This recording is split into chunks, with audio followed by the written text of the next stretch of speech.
Well, there's a fascinating snapshot into the happiness of our nation this morning. The annual Quality of Life survey revealing it's both the youngest and the oldest Australians who are enjoying life the most.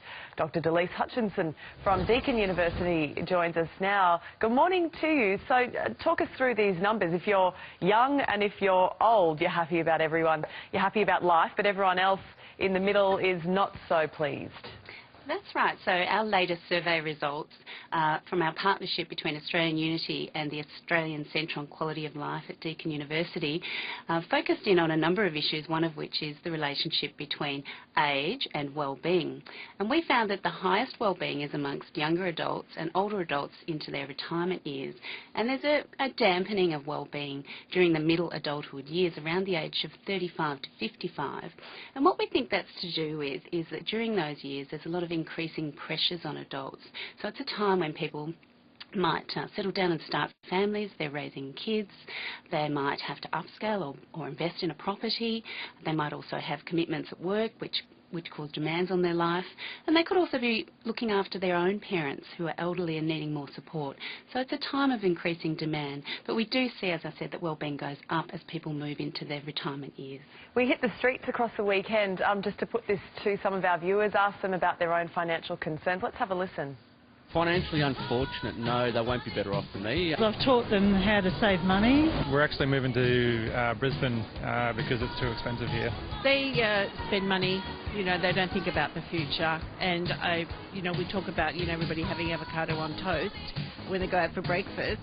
And I think they spend their money. They don't think about saving. I think at the moment, because of the housing affordability, if kids want to stay in the major cities, they'll do a lot harder than what we've done it. There's so much peer pressure on what they've got to have, and they're not saving, they don't understand the value of money. It's just getting harder and harder. When I was young, it was hard, but I think it's harder now. An interesting insight, isn't it? Delise, what does this all tell you, or what do you make of this in terms of the financial pressures that are causing the most amount of stress to families? Well, we conducted, as part of our latest survey, a special insight into intergenerational financial security, and we asked the respondents to our latest survey about how they feel about their own financial security, but also that of their children into the future.